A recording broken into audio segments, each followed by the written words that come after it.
Good afternoon, everybody, and welcome to the April meeting of the Tax Review Commission. I want to welcome you all, and we're going to start, as we always do, with the call to order, which is right now, and then on to public testimony.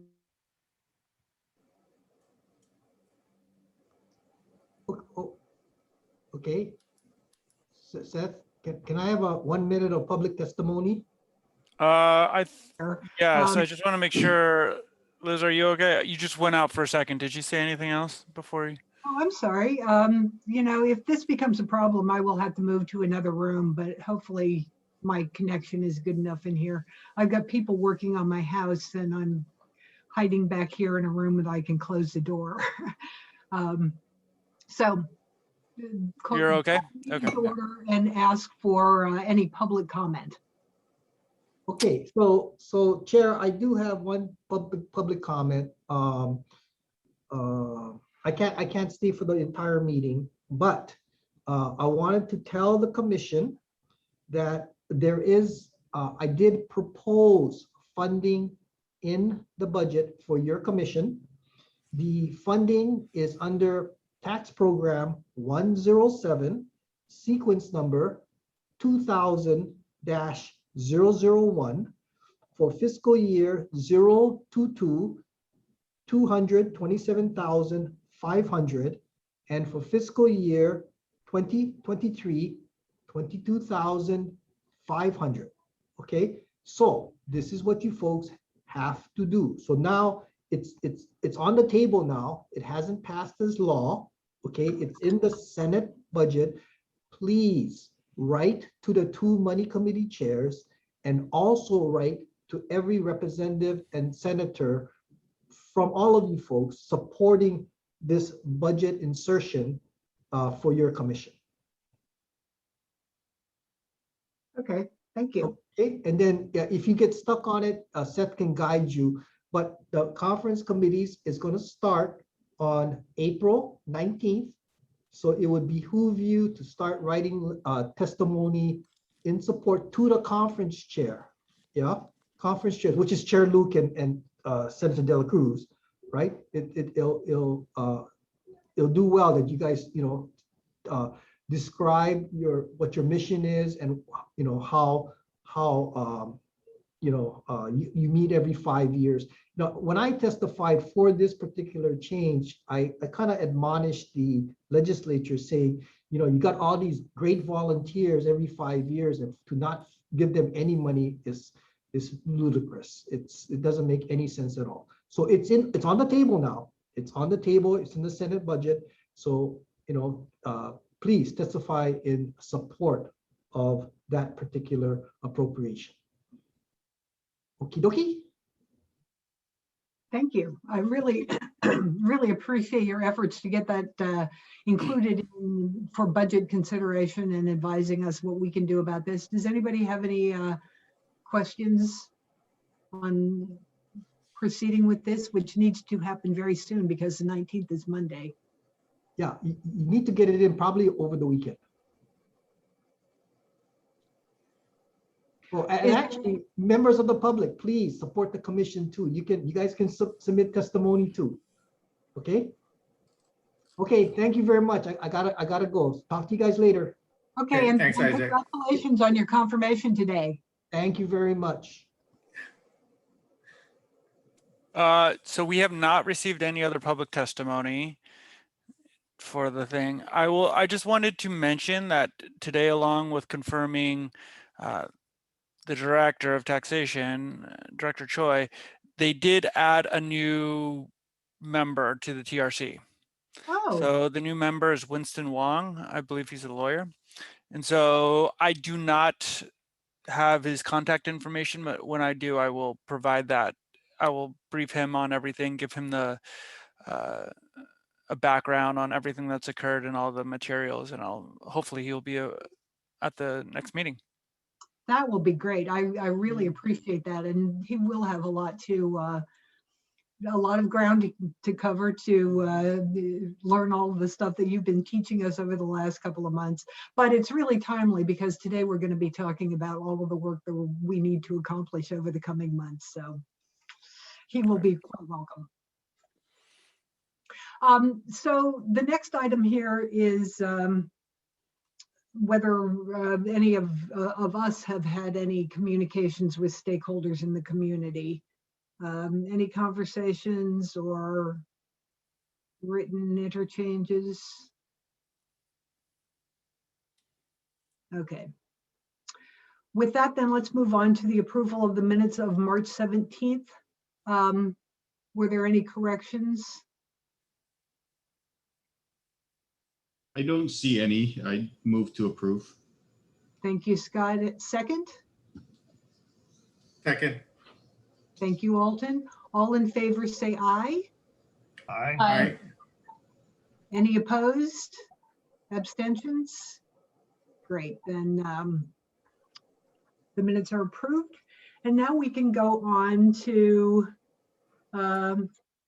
obviously I was a little bit out of order here, but now we are ready to hear from Professor McKenna Kaufman. And just to want to provide a small introduction to her.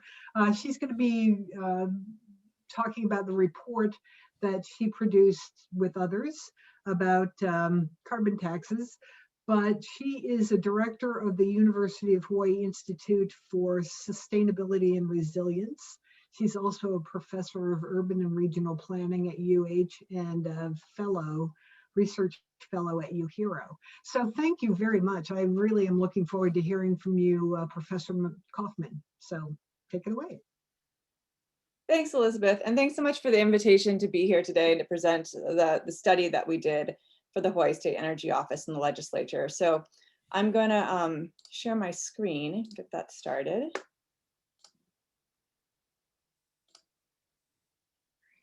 Can everyone see that?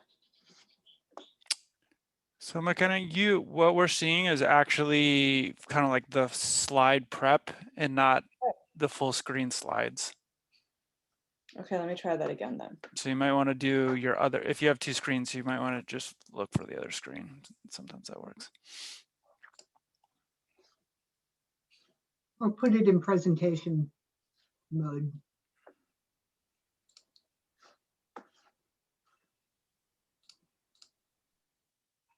Is that Yep, better? that's Is it. that- Yep. Okay, perfect. Yeah, the two screens sometimes swap.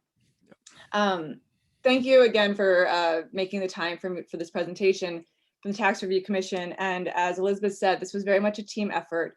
So I want to also just acknowledge my collaborators, Paul Bernstein, Maya Shervine, Sherilyn Hayashida, and Sumner LaCroix. And I think as many of you know, the study was requested by the 2019 legislative session. And it was the funding went through the Hawaii State Energy Office. And the study is available in full on the HSCO website. So the broad motivation here really is around climate change and what should states be doing to be addressing climate change. And I want to start with the statement that we know that national level carbon pricing, right, is a very efficient way to reduce greenhouse gas emissions.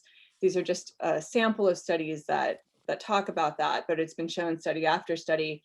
And the reason to do this at the national level is really to also address issues of leakage, right, which is where you have a price intervention in one place, and then you really just push activities into new jurisdictions as a result. And you don't necessarily achieve the environmental outcome you want, as well as to address issues of domestic competitiveness. And at the national level in the US, that can be done through a variety of different mechanisms people are discussing, such as a border carbon adjustment or output-based rebates. And we don't have those kinds of tools at our avail at the state level. So I want to start with most of the literature is around having carbon taxes or carbon prices at the national scale, but without consistent federal action on this, really the question is how should states proceed, right? So that was one of the kind of broad contexts for the study motivation. And then digging into Hawaii specific contexts, it's, in 2018, very much in direct response, I think, to the US declaring its intent to pull out of the Paris Agreement, Hawaii in 2018 joined a number of states that said, we are still committed to the intent of the Paris Agreement. And Hawaii's specific language is that Hawaii as a state will achieve net negative emissions as quickly as practicable, but no later than 2045, right? So this is really mirroring the science-based calls for deep decarbonization by mid-century in order to stave off the worst of global warming, particularly to stay underneath that 2 degrees Celsius threshold. The existing renewable portfolio standard in Hawaii, it requires Hawaii to get to, the utilities in Hawaii, to get to 100% of net electricity sales from renewable sources by 2045 with interim targets. And I bring this in because this is probably the most important greenhouse gas reduction policy we have now, right? And so there have been other efforts to think about, the 4-county mayors several years ago also announced a desire to get to 100% ground transportation from renewable sources by the year 2045. And the question really is, what is the mechanism to make that so? And so what this study is, part of the very Hawaii specific motivation is what could carbon pricing do in terms of helping the state reach its decarbonization goals? So first, just a real quick, what do our greenhouse gas emissions even look like as a starting point? These are the official inventories. We have the 2017 inventory is actually going to be released next week from the Department of Health, so that will be coming. But functionally, you can see for the last few years, as well as what you'll see in 2017, is it's relatively flat, right? So our inventories don't go back past 1990, and then there's sporadic years in between for a number of reasons. Act 234 from 2007 mandated that Hawaii get down to 1990 levels of greenhouse gas emissions by last year. We had estimated that we were already on track for that. And then if you throw in COVID, it's like, we definitely met it, right? When you think about all of the jet fuel that was not burned as a result of the pandemic. So the RPS went into effect in 2009 and its first compliance year was 2010. And I think one of the things we see is that it definitely hasn't led to deep decarbonization as the climate science would recommend. But it has helped to stave off increasing greenhouse gas emissions in a period of what has been economic growth, right? So in terms of, sorry, excuse me, could you go back and tell us what those acronyms stand for? Oh, sure, sorry about that. Okay, Thanks. so the vast majority of our emissions in Hawaii are from the energy sector. And this is roughly equally split between electricity and transportation. And transportation is a combination of air transportation, water transportation, and ground transportation. Air and ground being the two large buckets there. IPPU is industrial processes and product use. It's mainly substitution of ozone depleting substances. These are used in refrigerants, right? So and air conditioning, as well as a little bit, to a lesser extent, T&D losses from the electric sector. AFLU is agriculture, forestry, and other land uses. And so this is the land use component. So say there is an area of land where trees are cut down, this would be counted there. There's also methane from livestock production, basically, right, in that bucket. And then waste is a combination of landfill waste and wastewater.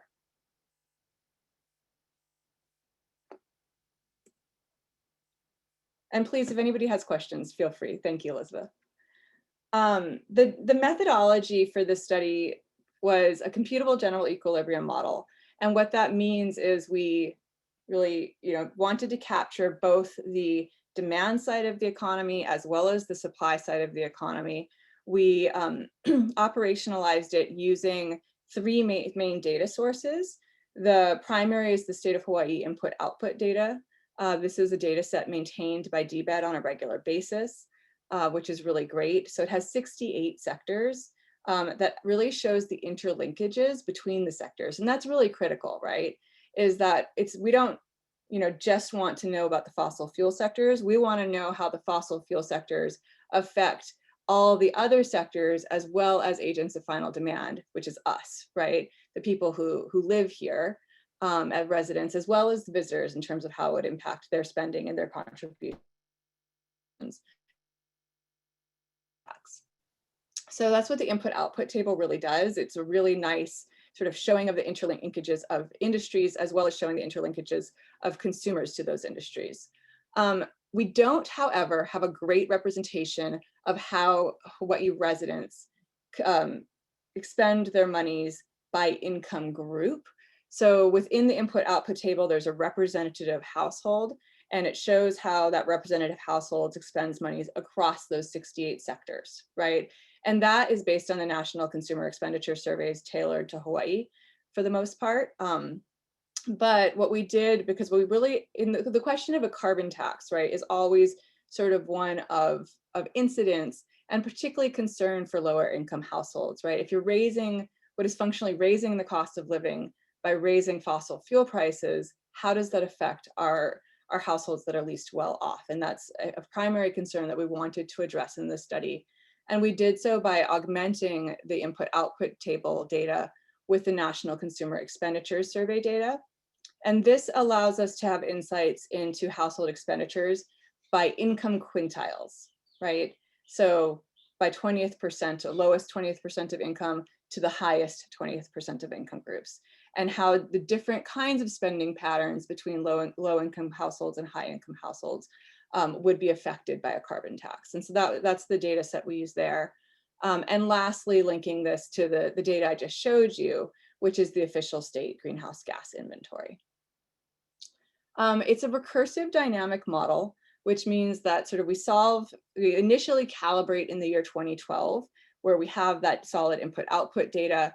We make some additional year solves for calibration purposes. So to 2016, because this is where we link up and double check our greenhouse gas inventory, as well as we make a model solve in 2019 to kind of make sure we're on track, because this is the year for which we have full economic data that wasn't related, was sort of pre-pandemic, right?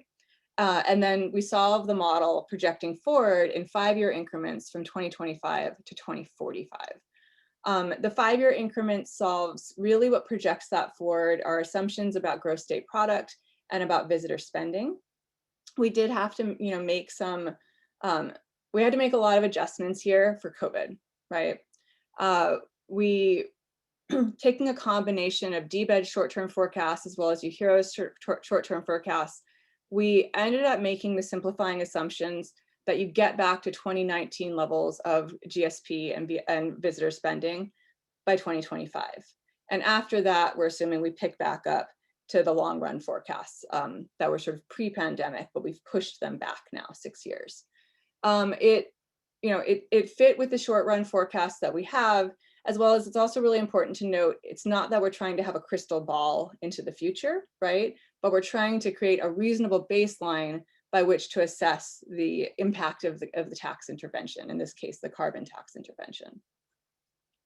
The other things that affect the baseline are the renewable portfolio standard, right? So we have this as a baseline model constraint, so we're saying we have to still meet that state law.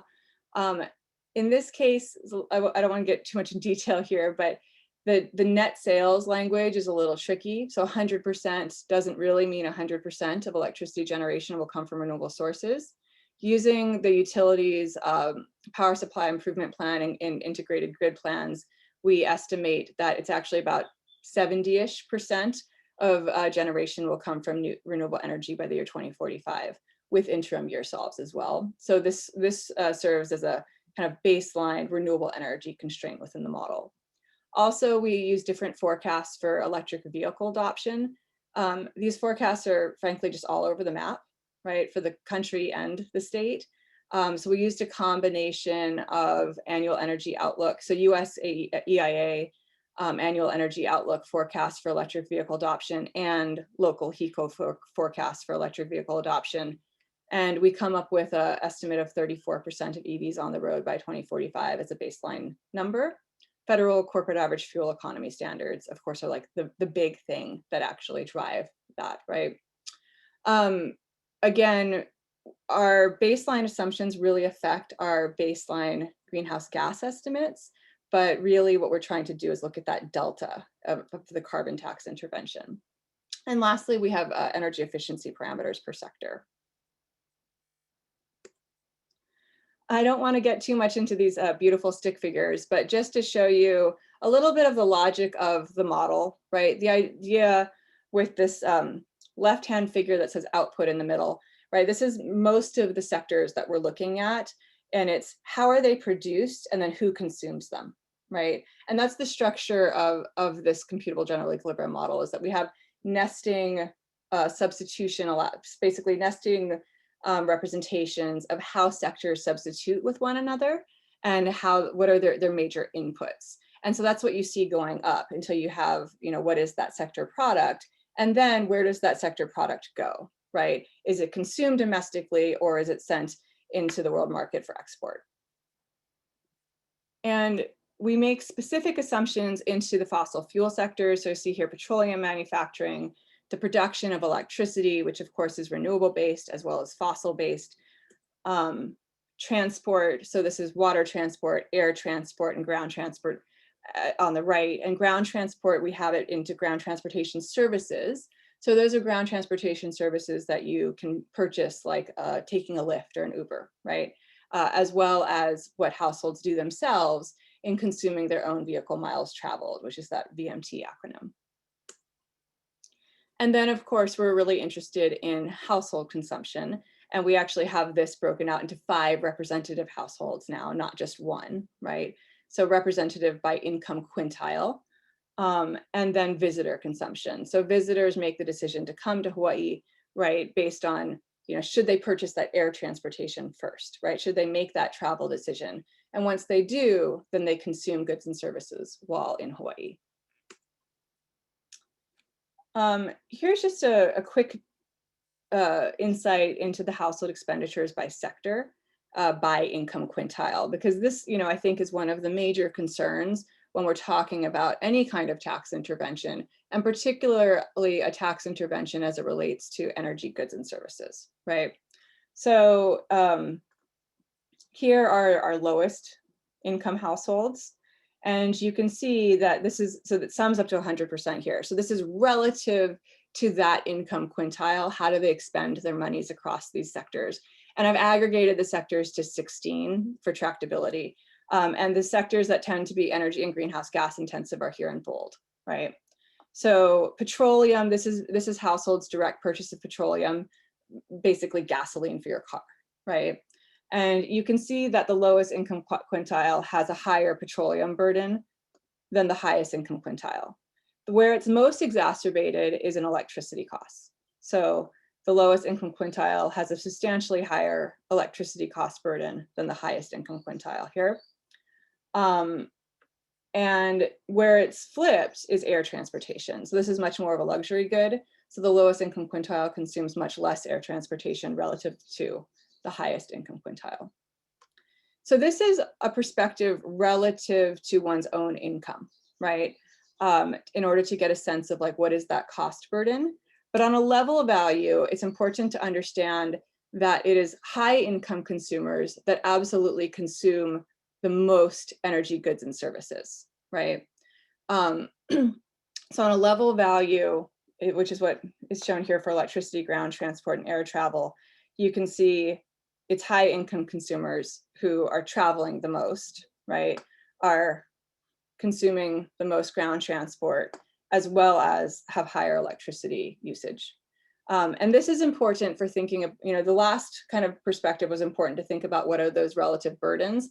And this is important to think about who pays most into the carbon tax, right? From a revenue perspective. Lastly, just another sort of insight into the data we're using in terms of the intensity per sector, right? So this is greenhouse gas intensity of major sectors normalized by billions of dollars. It's electricity that is most greenhouse gas intensive, followed by air transport, water transport, and then much lesser extent ground transport services and gas. And these are just a visual of the assumptions we made in the baseline around gross state product and visitor spending. And from 2025 on, these come from DVED's long run forecasts, and prior to 2019, this is data, and we just assume it goes flat in between. Okay, so digging into the actual carbon tax scenarios, we have two levels of carbon prices that we're looking at with very different logics behind each. So there's kind of conceptually, there are two ways to think about like what tax rate would you even set, right? The core logic of even having a carbon tax is that you're correcting a negative externality, right? To use sort of that econ jargon, right? You're correcting a pollution externality. And so that's what this first tax rate conceptually represents. It's what should be the tax rate that captures the damages from climate change. What is that social cost? By putting on that tax rate, you are then internalizing the social cost into the private markets and private decisions, right? This social cost of carbon, this comes from the Obama administration's Intergovernmental Working Group on Social Cost of Greenhouse Gas Emissions. Shorthand, it's social cost of carbon is what people refer to it as. So the Obama administration had, gotten together sort of a team of modelers as well as numerous agencies to give insight into what should be our, how do we think about global damages from climate change, and then setting a social cost of carbon such that the federal government can respond by using that number to direct decisions, right? And this was the interagency working group's preferred price pathway using a 3% discount rate. And we've normalized everything into $2012 just to be consistent with the input-output data that we have. There's lots of reasons and lots of criticisms that have arisen of that process, right? Specifically that the damage functions in these integrated assessment models that were used are likely too low. And related to that there's just so much uncertainty in regards to impacts on a global scale. So once you start incorporating a broader perspective of damages, as well as incorporating uncertainty, other social cost of carbon estimates have been much, much, much higher than this. And as a result, more recently, there has been a call to move away from the concept of a social cost of carbon and instead move to a concept of environmental targeting. And that's to say, we know the climate scientists think that there needs to be deep decarbonization starting immediately and definitely by mid-century. So what we should be doing is setting carbon prices that put us substantially on that pathway in order to reach the mid-century goals. And with the Biden administration coming in now, there's this sort of debate about how these approaches within the literature and what we're seeing coming out of the administration. And something that's heartening is that they're going to go back and rethink about the social cost of carbon. And the expectation is that it's going to increase, right? Anyways, that's just a little bit of why we chose these prices, right? This price it's more ad hoc. We determined it within the model, and it was something that gets us substantially on our way to the state goals, not 100% of the way there, because you could also do things like sequestration, right? There are backstop technology investments you'd want to take. But it gets us a large way there. Okay. In terms of how the revenues might be used, this is always like an interest of what happens with carbon revenues, right? We assume two things. And actually, I was looking for the report before this meeting, but I couldn't find it. But the Tax Review Commission report from, I think it was 2018 or 19, that had looked at carbon taxes and at, I think, a $25 a metric ton level. They had sort of flagged it there as this is a potential new source of government revenue, right? Anyway, so that would be this option, right? Allocate the new tax revenues to government expenditures and services as the government currently provides them. And the other option is to return the revenues to households as direct transfers. So this would be done in our model, it's done as equal shares per household. The one caveat to that is we excluded tax revenues from aviation fuels based on our understanding of the Anti-Head Tax Act. So certainly there are legal questions still here that were very much out of the scope to our analysis. We don't have any lawyers on the study team. We're more of an economics group. But so I think there are still legal questions about whether you could levy a tax of this magnitude on the aviation industry. But in conversations with HSCO, we decided they wanted to understand the economic impacts of that, but we made this assumption based on the way the current 1-cent jet fuel tax is administered, that the revenues go back to the state. For the purpose. Can I ask a quick question? Yeah. How did the household side of it work? If you have multiple adult taxpayers in a single household, it's still equal shares per household, not per taxpayer? Yes. So I think that's a great question, Murray. So, I mean, I would say this study sort of sets a scope, right, for thinking about that. And we have 5 households here, right? In the real world, you have much more than 5 households, right? But frankly, getting 5 households is a lot better than what we had before, which was only 1 household, right? So understanding this from a 5 household perspective gives us a lot more insight than we previously had. But in terms of actual implementation, that's where your question's going, right? So should this be, one of the things that people are thinking about in terms of implementation strategies of these kinds of dividend funds is things like full credits for adults and half credits for kids, right?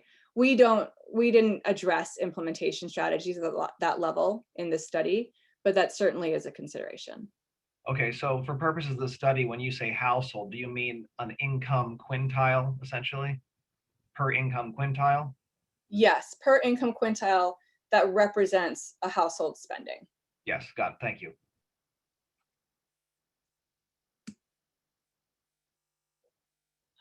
So here's our baseline greenhouse gas emissions results. And just to point out that in our baseline, we do see the electricity sector emissions in particular declining. And this is the assumption that the RPS law is seen through, right? As well as a slight decline in ground transport emissions, which has to do with vehicle turnover per federal CAFE. Other sectors, particularly the air transport sector emissions, are increasing in the baseline. Okay, so getting into sort of more of our carbon tax results. So when we layer on the social cost of carbon, right, the Obama administration social cost of carbon tax, we find that there is a substantial reduction in greenhouse gas emissions. It's about 13% in 2045 from the baseline. When we put on that much higher price pathway, right, achieving $1,000 a metric ton by 2045, this is where we get much closer to the state's goals of net negative emissions by 2045. It's a 70% reduction from 2045 baseline levels. And it's an 80% reduction from 2019 levels. In terms of the RPS, we find that with a social cost of carbon tax, the RPS actually remains the binding policy. So we're not going to get more renewable energy on the system necessarily. The carbon tax won't incent more renewable energy development than what the RPS mandates. However, we will get it in that much higher carbon price scenario, right? So you're going to get to 100% and a substantial, incentive for a substantial increase in renewable energy adoption much sooner as a result of that high price. That said, I think one of the really important things to keep in mind about a carbon tax is it's not just about the electric sector, right? This is an economy-wide pricing strategy for economy-wide reductions, where so far our emphasis has very much been on the electric sector. Hey, McKenna, did you guys model things between 70 and 1,000 to see like what starts moving the needle about the electricity sector and things? Yes, so we modeled some of it, and the scope of work had 2 price pathways. We added a marginal cost of abatement because I thought this was interesting too. So we added sort of looking at a marginal cost of abatement, but we didn't do analysis of every bit of results for everything in between. But I'll show that at the end, Seth. Okay. So this is our measure of total output, right? So this is kind of the overall economy effects. And what you can see is that this is a change from the baseline. What you can see is that it's relatively small in the lower price social cost of carbon pathway. By 2045, it's a 0.5% reduction. And this is when households are given back the monies as a dividend. I did not show the difference in scenarios for the greenhouse gas emissions because you would not be able to see the differences between the lines, right? There is a slight rebound effect when households are given the dividends back, but it's more meaningful on the economic side, right?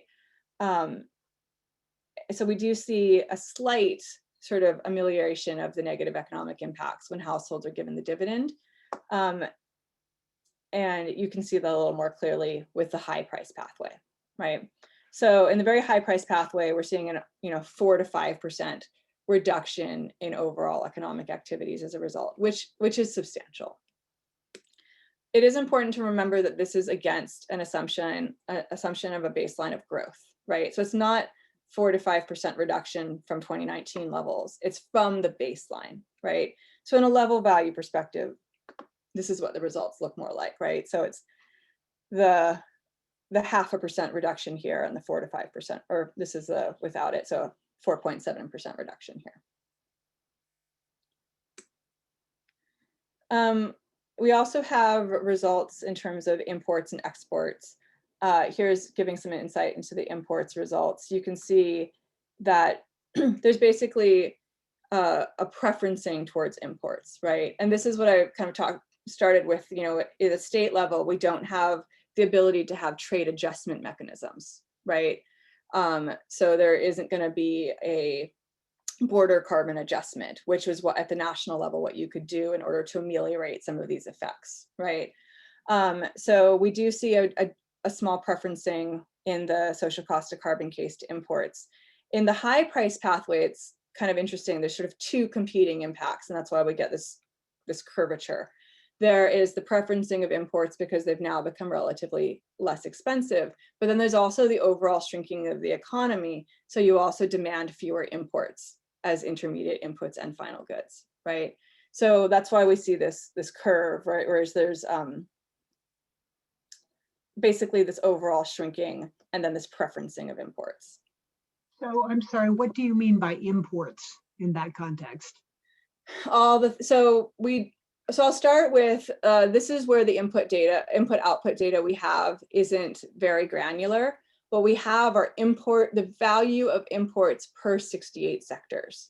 What we don't have is a matrix of what those imports are, right? And that would be ideal, but it's a big data ask. We do have the value of imports per sector.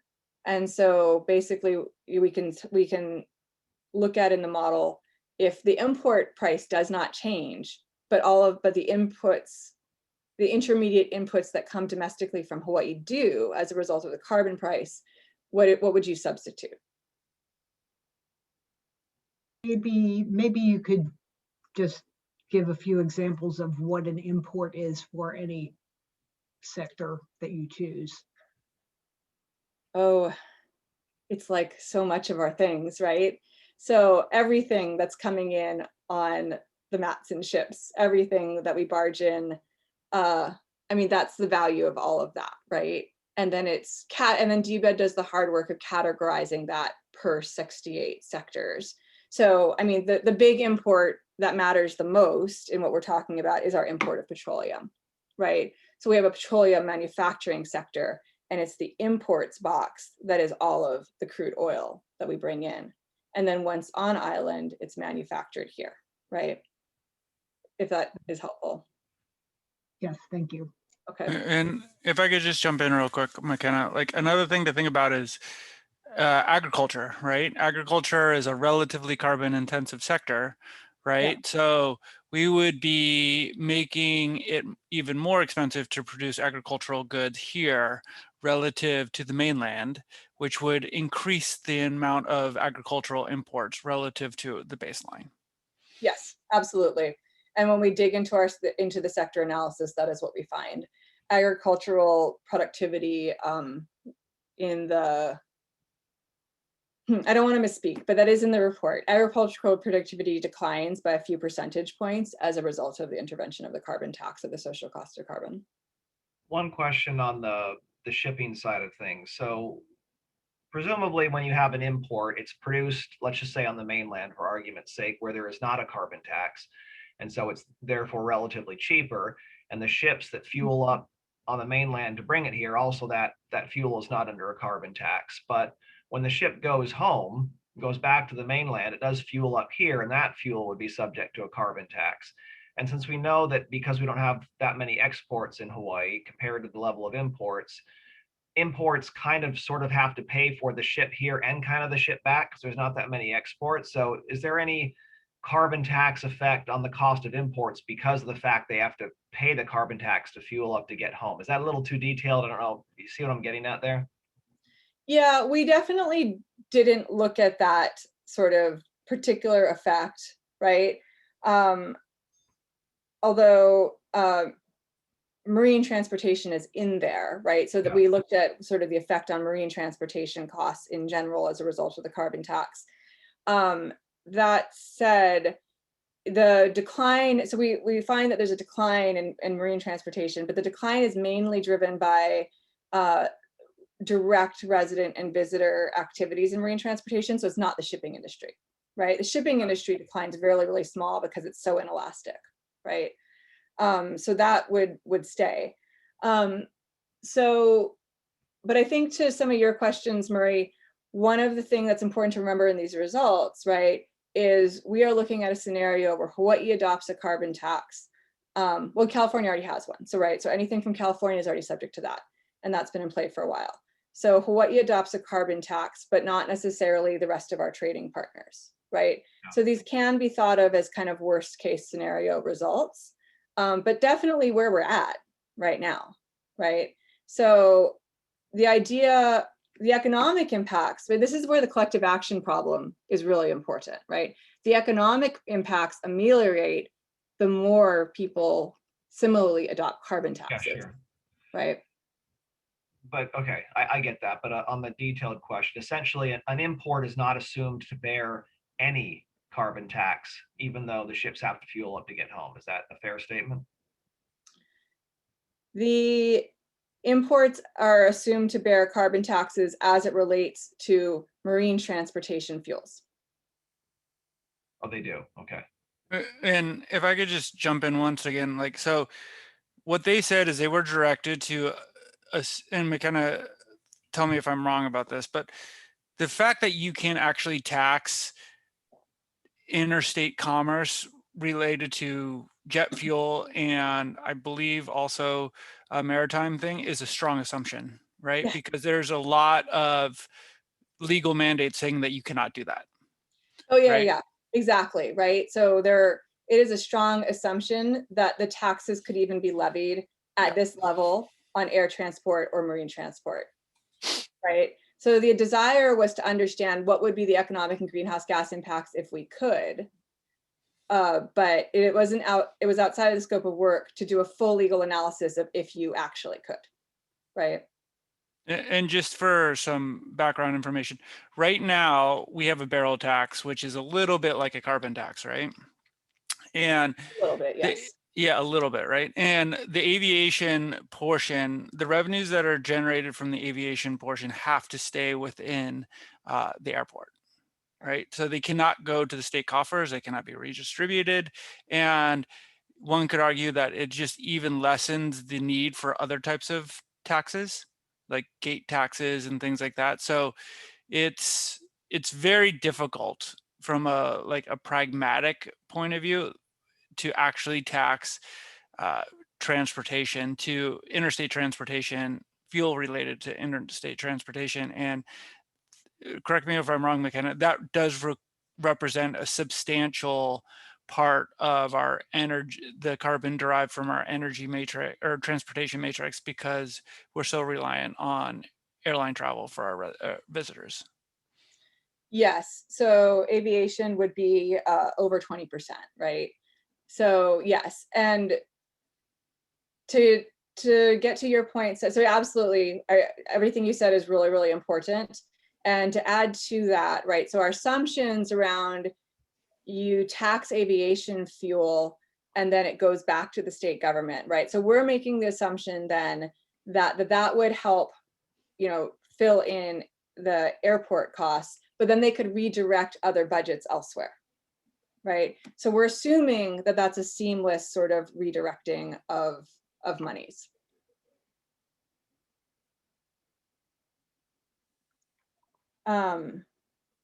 Okay, sorry, thank you. These are all good questions.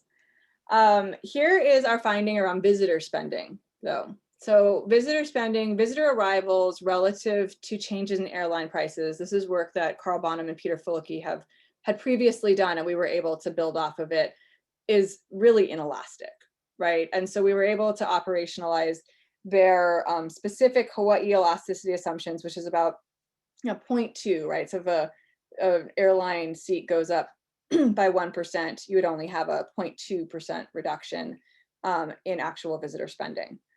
And so we find that the impacts to the visitor sector are relatively small compared to some of the other impacts, right? Which means that visitors pay into the carbon tax, right, while they are in Hawaii consuming goods and services. Most of it is indirect, things like electricity consumption within hotel rooms, but some of it is direct through gasoline purchases and through ground transportation. So it's a -3% reduction in 2045 here and 2.5% here with the much higher carbon price. This is a big portion of what the carbon tax revenues would be, as well as overall economic impacts. So we did play with this elasticity quite a bit. And the general kind of qualitative findings hold. And there really is like zero logic to ever assume that the elasticity would be anywhere close to 1. So, we know it's inelastic. We played with different ranges of inelastic parameters. Lastly, just a parameter of interest that I think people have is what would it mean for some of the other county goals of getting to 100% ground transportation? Certainly, it would incent the switch to electric vehicles, because we basically find with that interaction to the RPS, there basically, is very little price impact in the electric sector as a result of the carbon tax, but a large impact in the in petroleum prices, which incents that switching over. So in the social cost of carbon, we find an additional 8% increase in electric vehicle adoption, and it's much larger, 50-some%, with the higher price pathway.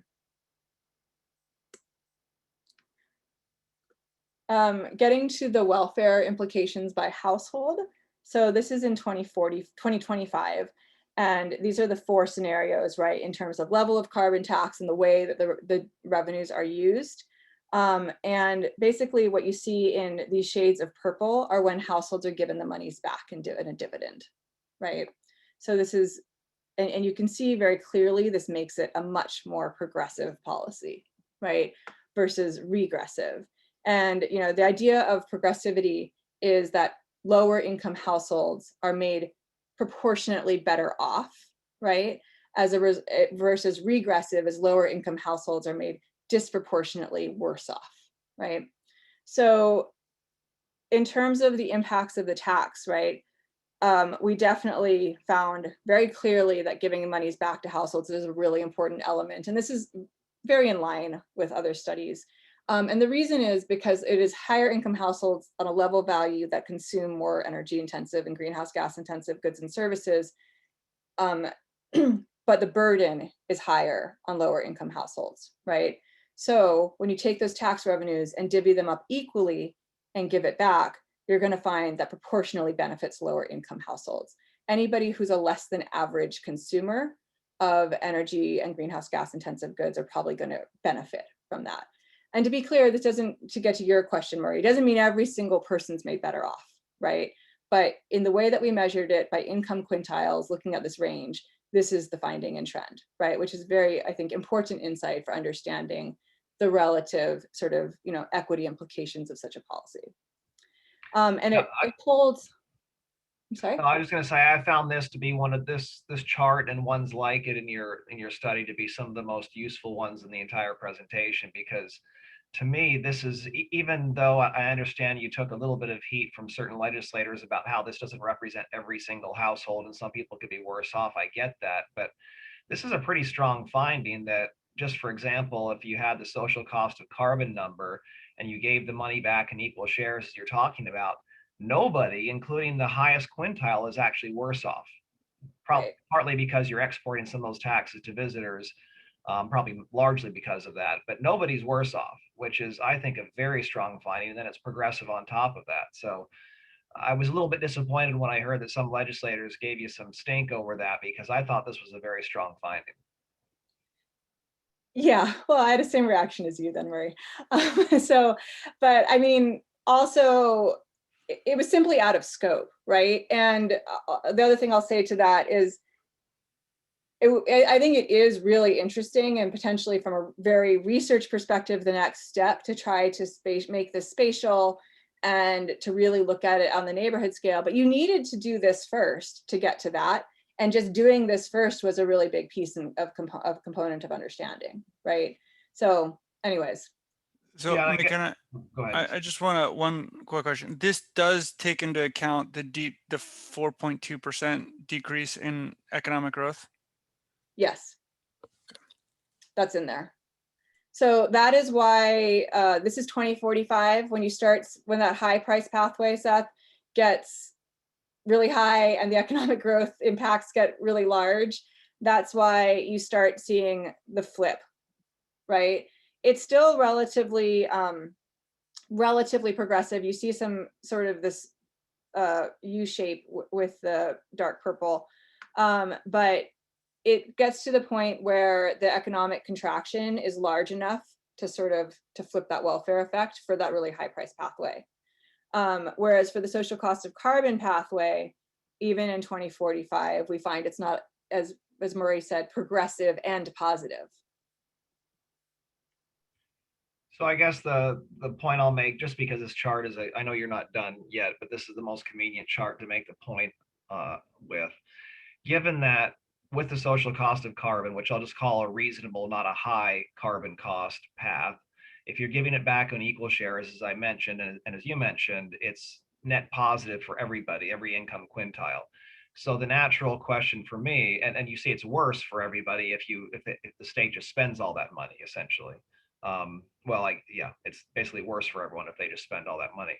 So the question for me is, I know you don't have this would require, I'm sure, more research, but the question, given that we know the legislature is looking for additional tax sources, is what percentage, so if it wasn't an all or nothing proposition, if the state could spend some percentage of the carbon tax, what percentage could they spend? And if you care about low to middle income people the most, let's say, you could say, what percentage could the state spend and still make sure the bottom 2 or the bottom 3 quintiles were no worse off, and then solve for that. There's probably some percentage that gets you there, where the low to middle income folks are protected or even better off, and the higher income folks do pay a little bit.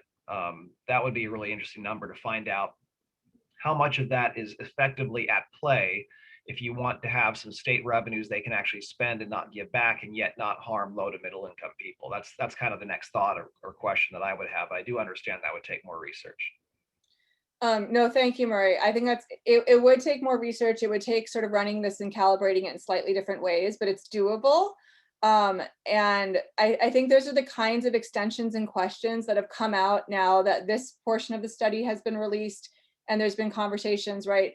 I mean, my own 2 cents about that would be, yes, there's absolutely, right? We assumed, we did the bookends, right? You either give everything you can back or you give none of it back. Whereas there's totally things in the middle, right, that you could look at. And to understand some of those impacts in a more granular way would be really interesting and possible. And actually, I mean, just like the implementation side of it, right? The CARES Act money actually gives us a pretty good idea of like how you would scale that, right? What you don't want is a harsh cutoff one place, but that you could actually scale some of the dividend give back in terms of income groups. Okay, just wrapping up here. So we also provide some estimates of revenues to Seth's comments. These are assuming you can also tax aviation revenues.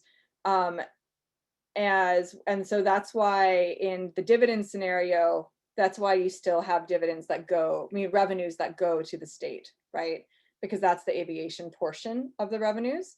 And then something I wanted to point out in terms of the household payments, we find that it's about $1,000 roughly in the social cost of carbon scenario.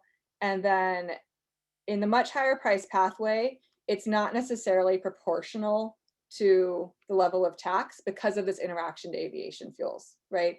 Aviation fuels becomes a larger percentage of the portfolio of emissions, which is why you don't see the dividend rise with the same level of the carbon tax. So just some key takeaways. A carbon tax, we find that a carbon tax plus dividend in Hawaii is progressive in terms of the ways we measured it. Visitors pay the carbon tax when they're in Hawaii through the goods and services that they purchase. A very high carbon tax pathway, the one we looked at, does lead to overall welfare declines, kind of notably, which means that meeting Hawaii's goal of net negative emissions really does require sort of new technologies and adoptions in order to be cost effective. And so kind of thinking about, how would the landscape change with technological breakthroughs would be an interesting sort of future step. And then in terms of where we're at right now, a carbon tax set at what we looked at in terms of the Obama administration social cost of carbon, knowing that the Biden administration's in the process of updating this, it has relatively small impacts to the overall economy. And then actually, if you give the monies back to households, we find that it can increase household welfare as measured and make people economically better off. And there's the URL to the full study. So thank you. We can continue conversation and questions. Thank you very much, McKenna. This was very helpful, and I'm sure it stimulates lots of questions and comments. I would like to open the floor to questions to members, and at some point, I believe there may be some questions also from the public who are listening in. And so after members have an opportunity to ask questions, we'll also let other people ask. So members, questions or comments? Who wants to start?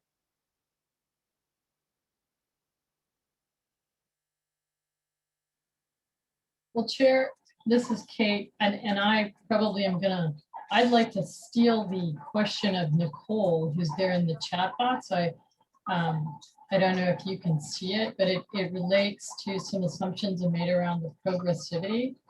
And I had similar thoughts, but I couldn't articulate it as well. I don't know if you can see it, McKenna. I can see the Q&A. I'm reading it. Thanks, Kate. Okay.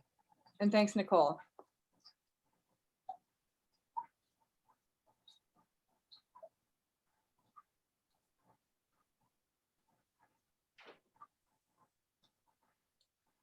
So it's a really good question. And so basically, I'll read Nicole's question for those of you who aren't looking at it. The question is around the difference in consumption patterns between the 5 income quintiles. It's based on the Consumer Expenditure Survey 2019 data. How does the model shift these patterns for future years between 2025 and 2045 to account for the differences between the income quintiles and the response to the carbon tax? So basically, right, the baseline calibration of the data is just that. It is in the baseline year. And after that, we assume it's the model structure that moves it forward in time. But that where you sit in the baseline really matters, because we're assuming how, like, these, I don't know how to make this like not too econ jargony, but we're assuming these elasticity of substitution between the kinds of goods and services that households consume, right?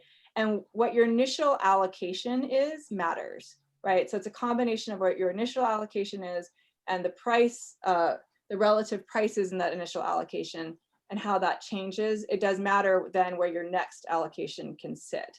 So, So it's not that we don't update the baseline data set as we change it. It updates internally in the model as you come to sort of a new household consumption bundle based on the new price allocations. Does that help? So, sorry, I probably could explain that better, but it's hard. No, that's fine. And I appreciate the question, and Yeah. It's a behavioral question as well. So, which of course, you know, we're not. That was excellent presentation. Thank you. I know I'm not officially on the commission, but may I ask a question or make a comment? Yes, please do. Thank you. Just wonder, McKenna, if you could just talk a little bit about the rationale for a carbon tax at the state level, right? Because you initially alluded to it at the very beginning, but like, I think I made this comment to you before, but like, does the social cost of carbon, is it even a valid metric at the state level when, you know, what a small million people on a small island in the middle of the Pacific with trade winds, like, even if we got rid of all our greenhouse global gases, if nobody else does that, the benefits are actually way smaller, right? Because the social benefit of alleviating carbon only works if it's like a truly global reduction in carbon, right? And so the other option is you can think about this as just a pure revenue enhancement play, and this is a new way to do a tax. But I was just wondering if you could think about how you think about it from a one, environmental standpoint, and then two, as a distribution standpoint, and then three, as a revenue enhancement. Yeah, no, thanks, Seth. It's a really good point, right? Because, and I think that to me, okay, so there's criticisms specifically to the Intergovernmental Working Group estimate of the social cost of carbon, right? And I think a lot of the criticisms of the limited insight into full economic damages and social damages are really, really valid. And there's really interesting research coming out about that right now. That said, I do think conceptually, right, the concept of the social cost of carbon is actually what is probably most valid for a small state like Hawaii situation, right? Because it best addresses kind of what are the global damages of unit level pollution, right? And we care about this as global damages because it's a global pollution problem, right? What the Trump administration did that has kind of almost no basis in any kind of economic theory, it was, you know, it was highly criticized from the GAO as just creative accounting, was they took the global damage perspective and they made it US domestic damages only, right? Which shrinks the pie for the US. For Hawaii, it would do the opposite. It would make it bigger, right? If we just looked at Hawaii specific damages. But they looked at US domestic damages only, and they also jacked up the discount rate, right? Which has been a lot of this question of what should the discount rate be? Should it be a market rate of discount? Should it be a kind of social rate of discount, which is basically no discount, right? The Obama administration's preferred pathway was a 3% discount rate, which I think most people find that in the realm of reasonable, right? You could argue it, but it's pretty reasonable. The Trump administration had pushed that up to 7%, I think. All of these things had pushed the federal social cost of carbon just to like dollars a ton, right? So I think that that's an example of why, you know, not sticking to global damage perspectives can lead to these, you know, kind of unfounded tinkering with this perspective of what is people's actual contribution to a collective action problem. So aside from, you know, is this actual estimate of social cost of carbon correct? I do think conceptually for Hawaii and any other place, it makes sense, right? To think about what do we need to do in order to contribute to that global action problem. It's very possible that the new estimates for social cost of carbon are going to rise dramatically because of, you know, the prior estimates basically led to increases in the integrated assessment models, led to increases in temperatures that I think that climate scientists really just find unacceptable, right? Like a 4 degree Celsius pathway being optimal, which now that we know so much more about all of the negative feedback loops in terms of the climate system, like that's not going to stand, or it shouldn't. So that is why the literature is moving towards this logic of environmental targeting, and saying, the climate science says this is our deadline, so let's set prices that get us there. That said, I don't know it makes sense for any small economy to sort of jump to that on its own, right? And we talk about this in the conclusion of the report as like, what is the first mover things to think about, right?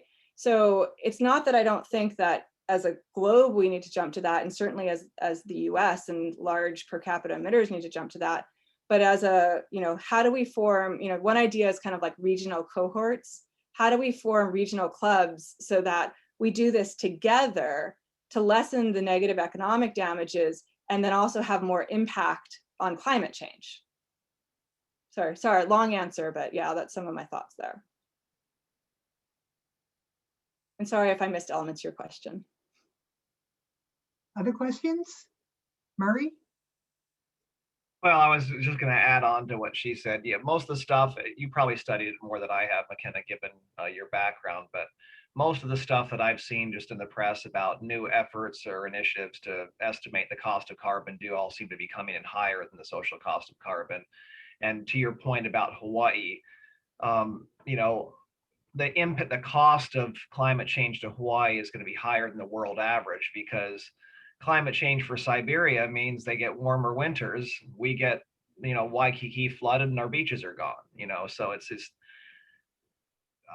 it's actually a higher cost for us than it is for, the world on average, I'd say. Right.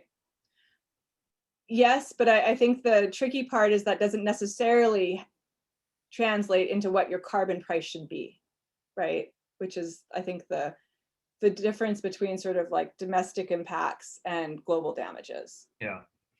And then on the does it make any sense for a state to go first? I'll just share my personal view. From an economic point of view, probably not. So, and McKenna, I don't have a PhD in economics, but getting my MBA from Chicago, I'm kind of a closet economist, not like an official one. But economically, yeah, I get the point that nations need to be adopting these more than, smaller units like states, and especially like Hawaii. But at the same time, Hawaii was the first state to adopt 100% renewable energy goals, and then several other states followed suit. So at some point, someone has to be the leader and have the initiative to go first in some cases.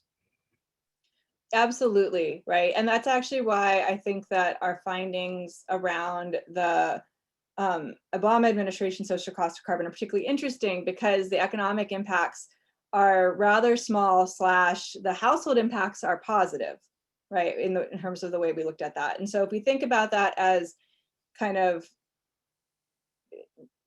that takes away some of those first mover kinds of considerations in terms of interactions with other regions.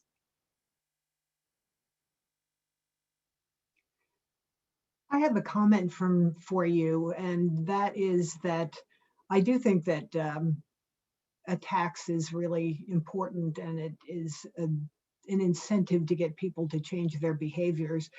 But I think that there are already incentives for people who can afford to get PV and electric cars and energy efficient appliances and so forth.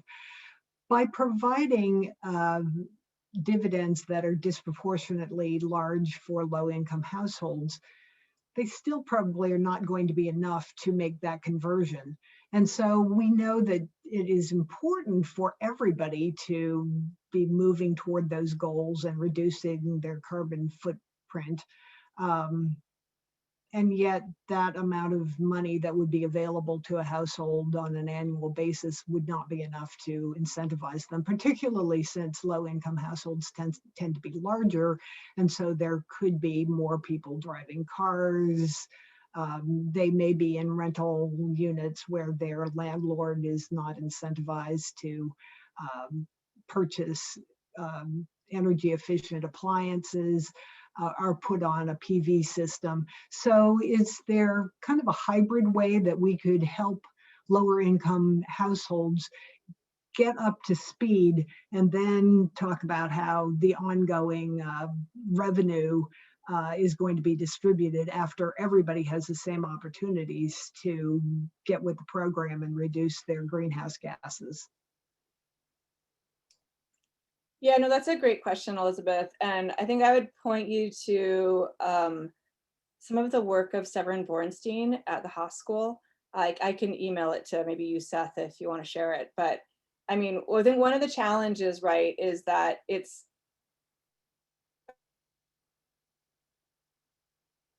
income people have the income to higher prices, and the policies we've set in place so far have disproportionately benefited them through other structural measures, right? So this Bornstein's work looks at US federal tax credits for different energy sectors and finds that, I actually have it right in front of me. 60% of federal income tax credits are for weatherizing homes, installing solar panels, and buying fuel efficient vehicles go to the top income quintile. And actually the federal electric vehicle tax credit, I think, has been sort of the most egregious in that that 90% of credits were paid to people in the top income quintile, right? And so there's this chicken and the egg thing, because I also think that the federal EV tax credit is not just about the consumer side. It was a consumer tax credit sort of actually trying to focus on the production side and economies of scale. So there's a little bit of a different intent, but in terms of the consumer side, it is all going to the highest income quintiles, right? Making them further able to adapt, which is a good thing in general, but it's leaving a lot of people behind. And so it's actually like, this is actually the reason to do it differently, right? It's actually, I think people have this misconception that carbon pricing is more regressive than other carbon correction tools. I think what's coming out in a lot of this literature, and also shown in what we found, is that carbon pricing can be quite progressive, where these other tools are actually quite regressive. Okay, thank you. And if I could just make a quick comment for all of you guys. So there's two ways to think about tax credits and supporting regressivity, right? One is to, okay, this is a huge systemic problem, so every single tool in tax that we need to include equity into, or consider equity into these issues. And you probably should consider equity no matter what. However, do you have to address equity in every single time? The other one is to provide kind of like the more universal basic services. So like a universal basic income or some other massive tax credit. So you can understand that, like, for example, I think the solar tax credit is a great example, right? What you're really trying to do is you're trying to push a new industry to bring down the cost of PV panels, which arguably they are down now, right? And so you can argue that was a success, and you probably don't need to be subsidizing it quite as much anymore, right? On the other hand, it's like, it's always higher income people that tend to have the luxury of engaging in technology adoption, right? So the first people who weatherize their homes are wealthier people, the people who do this, and whether it makes them economic sense for not or not, but like it's really important. And then, you're trying to create this technology, right? So just about it, for example, only wealthy people could have had air conditioners in the 1950s, right? And now if you go around the world, it's still an expense and not everybody has access, but like, this is technology and that's how the system works, right? But like, I guess what I'm trying to think here is like, there's two ways to approach these equity problems. There's one is we need to put it in every single tax credit, in every single tax policy, right? And the other one is you can focus on, like, you do some major redistributions with one or two different tax types, and then you can, like, it's actually easier to construct policies if you really only want to focus on climate change. It's more straightforward if you're just saying, okay, we want to focus on climate change versus climate change, equity, and all these different things. So there's no right answer. I'm just putting it out there for you guys to think about, because sometimes we kind of think, oh, equity is an issue, so we have to do it in every single tax type, which is definitely legitimate and a good way to address a systemic problem.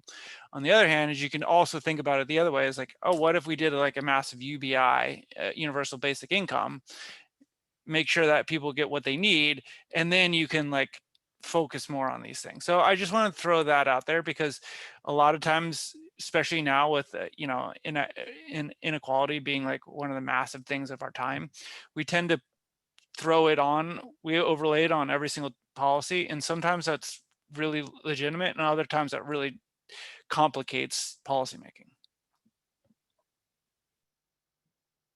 I'll piggyback on one of your points, Seth, not the one about the technology cost curve. I think some things like the idea that EVs are for the rich is becoming really an outdated notion really quickly. Battery costs in the last 10 years have already come down far more than analysts thought they would. And most analysts are now projecting that EVs, even so the total life cycle cost is already cheaper than a gas car, but the upfront cost is more. But the analysts are saying within a couple of years, like 2-3 years at the outside, even the upfront cost will be lower for an EV. So within a couple of years, everyone's going to be switching. And you've got major car manufacturers saying, we're going to stop making anything but EVs by 2030 or 2035. So one last point on that. I was at a car lot, and I was pretty astonished to see used Nissan Leafs. So they're just off of a 3-year lease. So a $35,000 to $40,000 car, 3 years old, is going for 12 grand. What other $35,000 to $40,000 car can you get 3 years old for 12 grand?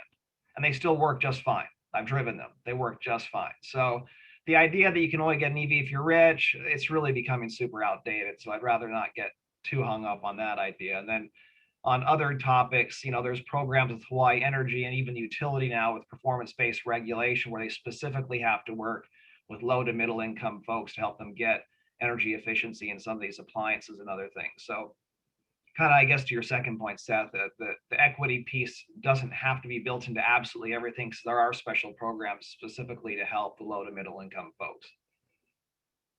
Although that said, I think one of the findings from this study is if you had to choose between increasing tax revenues by increasing the GET, which is super regressive, to having this carbon tax, if you cared about equity at all, you'd choose the carbon tax, where you return the dividend to the taxpayers as progressive versus regressive. So it's also about trade-offs, I think.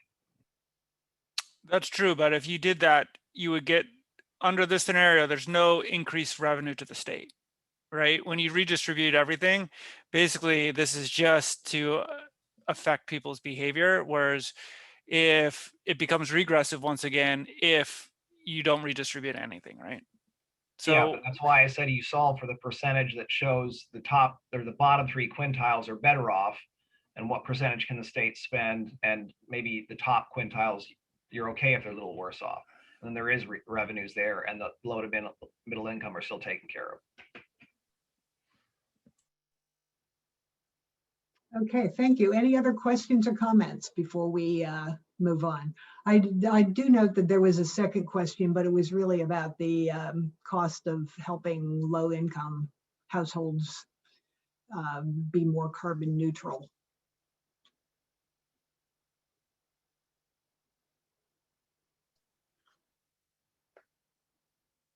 Okay, well, if there are no other comments or questions, I just want to thank you so much for helping us understand this paper and this concept more, and we may be in touch with you again to get further clarification of details. It was a lot for me to take in, but you did a great job, and I really appreciate you being here with us today. Thank you, Elizabeth. No, thank you for the invitation. Happy to answer more questions and come back at any time. And for me, I think that also this isn't the end all be all, right? But it sort of sets a beginning parameters for understanding the impacts and having this conversation. So it's really good. And already, from some of the comments, we can see that there are different extensions that would be interesting and maybe things to push on in terms of further understanding. So thank you. Thanks. Okay, so on to the last part of our agenda. And I wanted to share my screen. I wanted to start talking about how we are going to get through the things that we are focusing on through the rest of this year. So I kind of made an outline taking into consideration the items that you've identified, the issues that we want to discuss, and looking at the time ahead of us, and completely open for discussion and rearranging, but this is just a starting point to start the discussion. So let me share this, and I hope you can see this. Proposed TRC meeting agenda. Everybody can see that? Okay, thanks. So today was our carbon tax day. Well, actually, let me take a step back. Confirm our meeting dates for the rest of the year.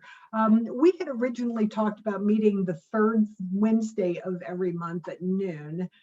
Today we changed it because Seth wasn't available. I'm just wondering whether we are still good for third Wednesdays or whether we want to make a change.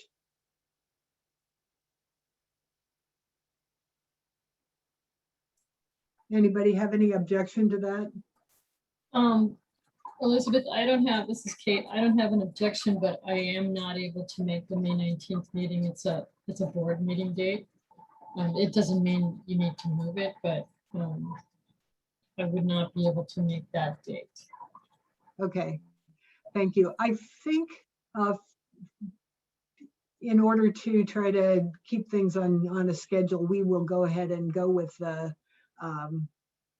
third Wednesday, and with apologies to you, Kate, just to make sure that we have a routine. So the next meeting date in May, I propose that we wrap up some additional reports. So I had asked Seth whether he'd be able to talk about any changes to the tax code that may be passed by the legislature this year, because by May 19th, we'll know what the legislature passed, and I suppose we'll have some idea whether they're going to be signed into law. Also, we want to talk about the overall federal and tax state burden. So looking at not just state taxes, but federal taxes as well, so that we can take that into our consideration as we're looking at this. And the distributional impacts of the American Recovery Plan Act tax credits. And I know that this was requested by one of our members. I don't actually have any idea what those are, so I am interested in finding out about that. Then we can talk about follow up on the carbon tax study if we want to take that up as one of the issues that we're going to pursue and include in our final report. And start with some of the other issues that had been identified as well. So enforcement, compliance, and tax resources. So one of the issues was how well are we able to collect taxes under our current system? And I think we also want to know what would help tax if they're not able to collect as much as they already are. One of the specific items that was identified was e-commerce tax parity. Are we collecting what is owed to us for things that are bought online? And then Beth, can I ask just a quick question about that one?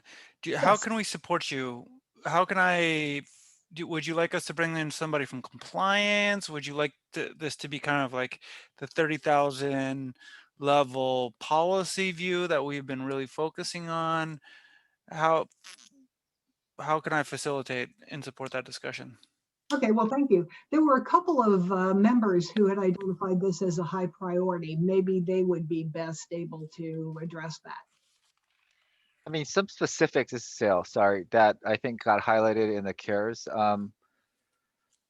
funding was on transient accommodation tax, like people not taking the credit because they didn't want to report taxes. So like some of those types of enforcement actions or lack of enforcement or lack of ability to investigate things. I think that's kind of where I was headed with that. So would it be helpful to invite the director to speak directly to your questions? Yeah, about this? I think where the kind of gist of it would be, where would you make the investments in deal tax resources, and what potential leakage you could stop in existing tax law? Yeah, I would agree, Seth. I think having Director Choi present would be very helpful from both a policy perspective as well as kind of the nuts and bolts of what's going on. Agree. I would like to know what do they have now? I like you guys know my background is in real property tax, and I've been pretty over the last probably 10 years. I've known the director, whether it was Mallory, it was my former budget director was there. So I've known what they've been doing for a long time. And a lot of times when we were trying to partnership with information from DOTAX, and we were willing to reverse it by helping them, it didn't really seem like they had an operations to, well, if you tell me that, I don't know who's going to do it kind of thing. So it'd be nice to understand what do they have with compliance. I'm not even sure if they have people actively doing it, or how many people, or what's their caseload. It would be nice to hear some of that. Thank you.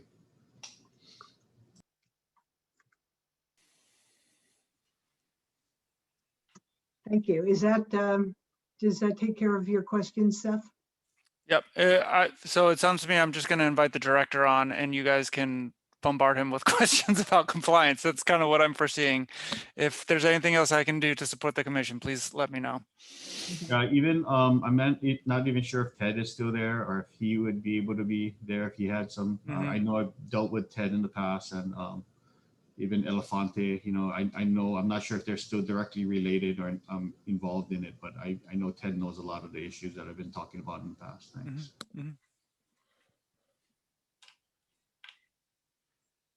Thanks. So the last thing on this proposed agenda for May 19th is whether we need a PIG, and a PIG is a permitted interaction group under the Sunshine Law. So I think that maybe next week, if we could have somebody just briefly identify some of the criteria for when we need a PIG, how we need to behave, and so forth, so that we do this correctly, because obviously we've got a lot of work to do, and some of these activities are going to have to be done offline and then reported back to the whole group at the next meeting. So I think that for all of these major issues that we're going to be undertaking, we're going to have additional groups getting together between meetings. Great. So I'll just invite the person that's from the AG's office that's responsible for TRC and compliance with the Sunshine Law to come and explain how a PIG would work. Would that work for you guys? Yeah, that would be great. Okay. Thanks. So then June 16th, I know that tax credits and exemptions were an item that had been flagged. So thought that we could devote that meeting to understanding whether there have been any changes since the last report that came out for the TRC, looking at the extent of tax expenditures, who benefits, current requirements for reporting and transparency and ensuring that they are contributing to the public good. More discussion about that, and see what kind of a PIG we may need to create to continue and complete that discussion. July 21st, I thought we should take up the Hawaii standard deduction, looking at the current status, what would happen if we brought it up to date and fixed it to ongoing inflation. And then also couple that with taxes on pensions versus other retirement payments. So bringing in tax equity, and have some discussion about those two and see what we need to do in terms of creating another committee to work on that. Beth, one quick point on the standard deduction, would that also include discussion of the personal exemption? Because they're pretty closely related in some ways, yeah? Yeah, let me add that. Thank you. Thanks, Murray. Yep. And I know I'm sorry to keep bugging you guys, but how can, I don't, so this is 2 months away, but if you, at least by next meeting, if you want us to run some numbers, or if you want to just let us know how we can prepare, and then you can still make requests of us during that meeting. So say you have a discussion about Hawaii standard deductions and personal exemptions, and you just want us to run some rates for you or some different scenarios, we're happy to do that. And so when you think about this, think about the information you would like before the discussion and the type of things which we can provide, and then we can always provide more information after the discussion as well. Yeah, thanks, Seth. Murray, do you recall what the last report said about this? If it addressed, I think it addressed that in the. Yeah. I think both of the last two reports essentially said that the standard deduction and personal exemption were way out of date. They needed to be updated. There was proposals to update them to whatever the then current federal amount was. I can't remember if one or both said that they should be indexed to inflation thereafter or not, but that seems to be the sensible way to do it. One of the reports also suggests that certain tax credits that were or subsidies of some kind that were specifically targeting low-income folks, they wouldn't be hit by those currently very low personal exemptions and standard deductions. Maybe some of those would have to go away. I don't remember what those were, but that was sort of the general discussion, is just to make it more like the federal, update it. And there was some discussion of whether or not certain tax credits would have to be removed, which were really to protect those low-income folks because the exemption and deduction were so low. Sorry, was that sensible? Yes. Does that make sense? As we were talking about this, I was thinking these are issues that you flagged for us, especially Murray. So I'm thinking that in order to make sure that we're actually addressing the issues as well as we can, maybe you could kind of flesh this out a little bit to identify what information we have and what additional information we need, and share that with Seth so that we're able to have a good conversation. Sure. I mean, the two that I mentioned previously that are my biggest questions is what happens, Seth, to tax receipts if they change the standard deduction and personal exemption to update them to be more like the federal, and then index them to inflation after that. What's that effect? And if there are certain credits that were specifically put into place to protect the lower income folks that wouldn't be needed with those in place. That's question one. And question two is related to the pension thing, which is, I think there was a number in one of the past Tax Review Commission reports that the pension issue is worth about $382 million, if I have that right in my notes, meaning that the fact they weren't taxing, let me make sure I get this straight, defined benefit plans. They were taxing defined contribution plans. If they fixed that, so to speak, I think that was worth $382 million, according to a past tax report. I don't know, Seth, if that number needs to be updated. But then the rational question to me is, what if you did both? What if you updated the personal exemption, the standard deduction to federal levels, and then also equated defined contribution and defined benefit pension plans in terms of taxation? What's the net of all that? Because does that make sense? Yeah. So just to be clear, you would like us to provide a revenue estimate of the impacts that would occur if we mirrored the federal deduction, and we also combine that with the if we no longer exempted defined benefit or income from defined benefits and Social Security, or without Social Security. I mean, you could do it a lever and show it with and without Social Security, if that's not too much extra work. Because the question is, what is the net? I mean, people obviously, if you increase the exemptions and deductions, will be very happy because that means lower taxes, but the state will be upset. But then if you equate the pensions, does that net them back to a good place, or is it still really kind of out of whack? Okay.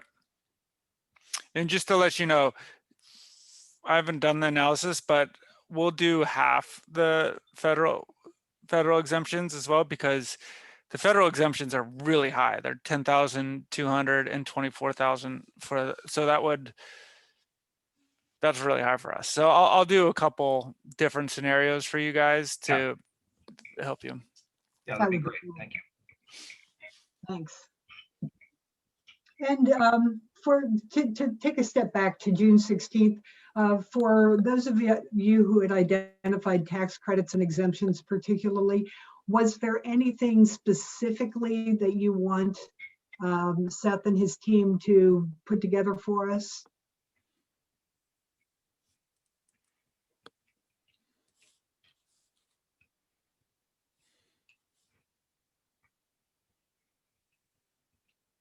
Okay, well, you can think about it, and let's make sure that by the next meeting, we can provide direction to make sure that we have the information. Okay, so moving on to August, I thought that might be a good time to talk about property taxes and conveyance taxes, and whether there are any other wealth tax proposals that we would want to entertain. And I know that the past TRCs have taken a look at the trends in rates and collections of property taxes since the 1978 Con, when the state gave over responsibility to the counties. I think that it would be a good thing to update that and compare it with other states and or municipalities to compare our rates and collections. Maybe take a look at the directions that counties have been going, because there have been a lot of proposals to change rates and to increase taxes for vacant units or non-residential or non-Hawaii resident owned units, things like that. And then be prepared to talk about recommendations for the state and counties. For the state, I mean, one would be to have a constitutional convention. That is kind of a big ask, and I know that there's a lot of reluctance to go there. But there has also been some discussion about sharing more state expenses with the counties that would put more pressure on counties to raise their property taxes. So we can discuss those strategies and the pros and cons too.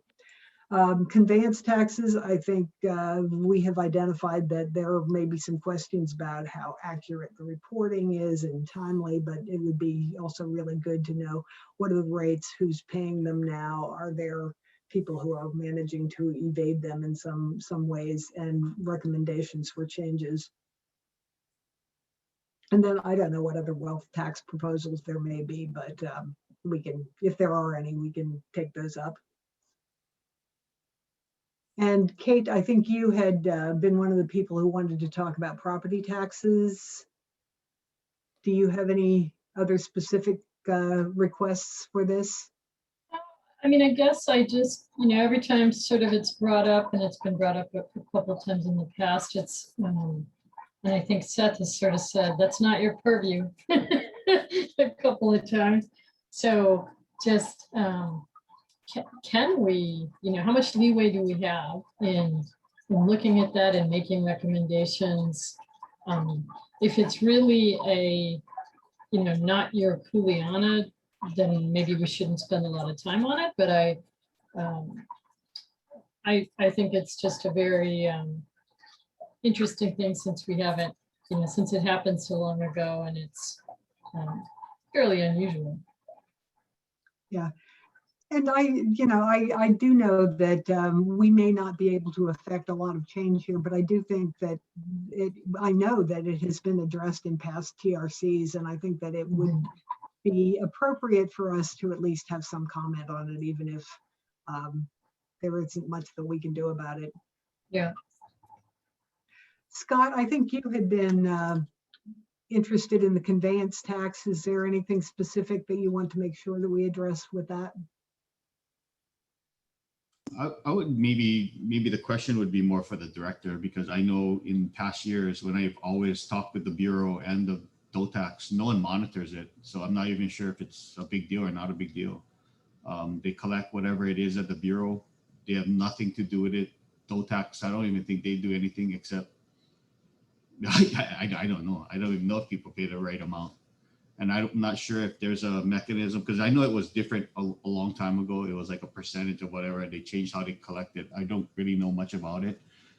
It used to be when the state was doing in charge of the property taxes, that form was actually meant for the assessor's office. So right now they use a form that really they don't care about. It's actually more important to the county's real property tax office, because that's the notification as to where the property tax bill should go.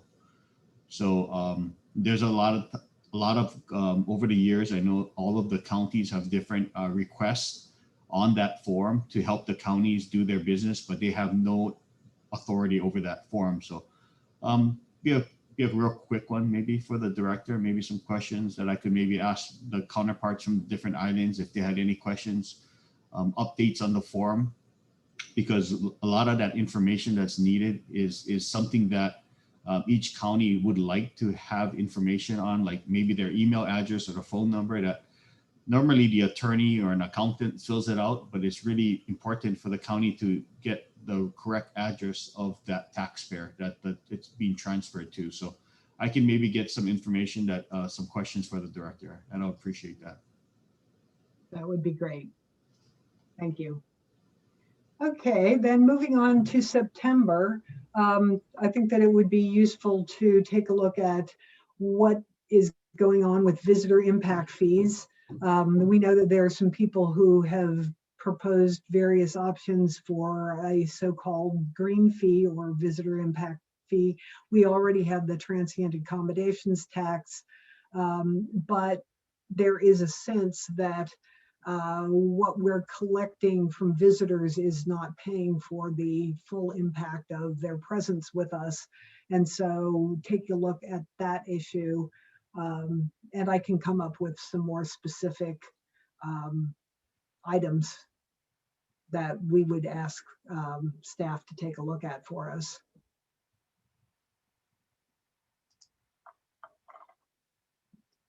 And then about September, I think we need to have some discussion about who and how we're going to put this report together. If we are going to make the deadline of January submission, we need to be thinking about how that's going to come together. Then in October, we should be spending some more time discussing all of the things that we'd looked at before. Oh, and then as we are doing so also, it's really important to look at how each of the things that we might be trying to promote is going to work, interact, how it's going to affect different people, the overall equity of the system that we're proposing, and the overall adequacy of tax revenues. So, you know, if we increase taxes in one place, are we increasing exemptions or deductions someplace else? If we create, say, the standard deduction, are we figuring out ways to bring up revenues so that we're not reducing the overall resources that we have to do the things that we need in the state? And also, there was an interest in a recommendation for a Simpson-Bowles-like commission to take a look, well, not that we have the authority to take a look at spending as well as revenues, but that has been something that's come up in past tax revenue commissions, and I think people are interested in pronouncing on that again. November, report on balancing our tax system. We're pretty far out from November, and so this is undoubtedly going to change a lot. December 15th, we'll have our draft report, we'll approve it, and we'll be all ready to submit it in January.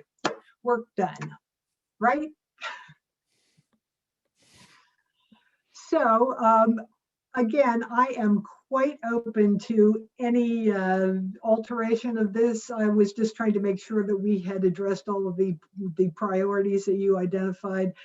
I have no idea whether this is going to give us enough time. We may have to do a lot of work between meetings, but I think that we can do this. And I am quite sure that we will be leaning on staff heavily and assuming that the legislature is good enough to appropriate some funding for us. I'm hoping that that will allow us to get together at a face-to-face meeting or two at some time. And I am not sure how we can use that to bring in some expertise. So we'll be, if it is appropriated, we will also need to talk about what we're going to do with that money. On that subject, Seth, if we get that money, do we have to go through state procurement to get a consultant or something to work on some of this? Because if so, I don't think we're gonna have time.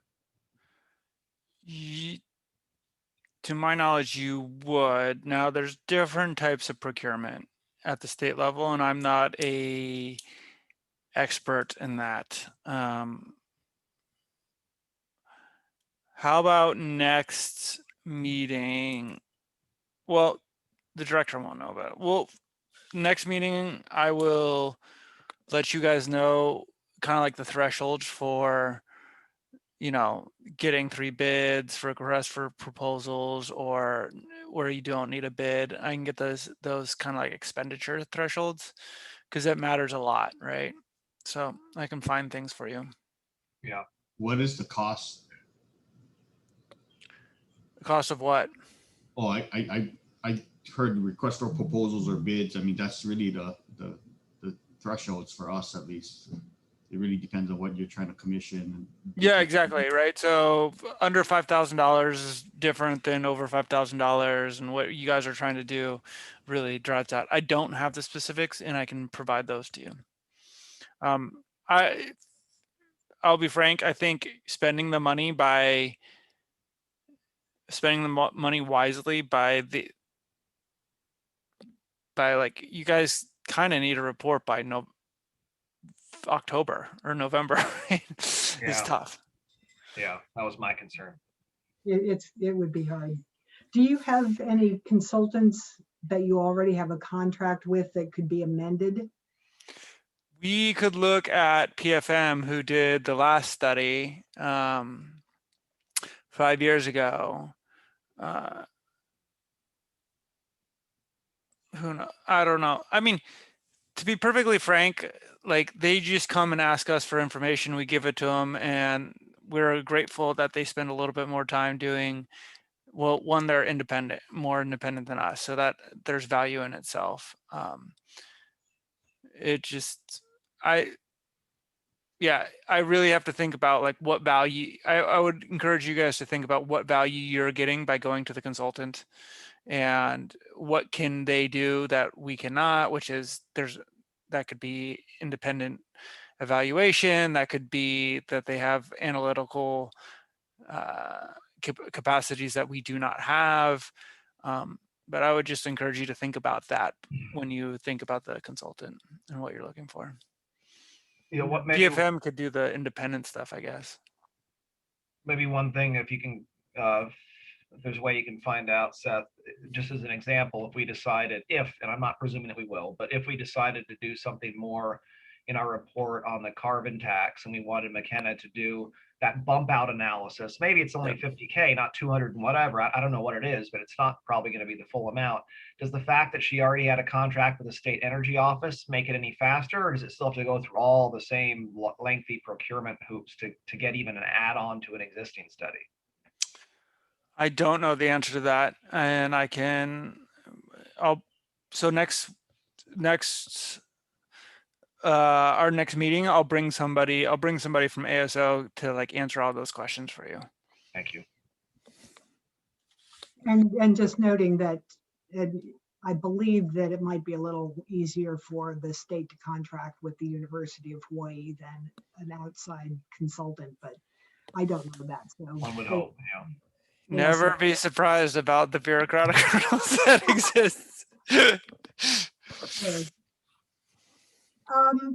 Okay then. Any other comments or questions? I do.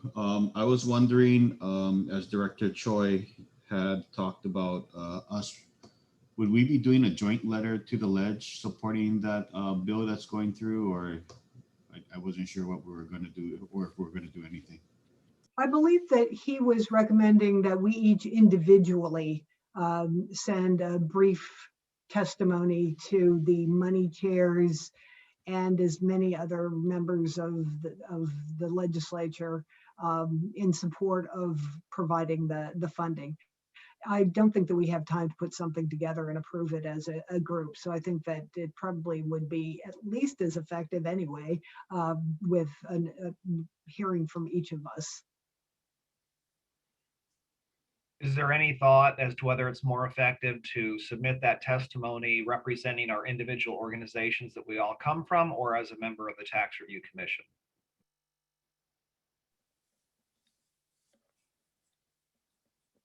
What do your tea leaves say, Seth?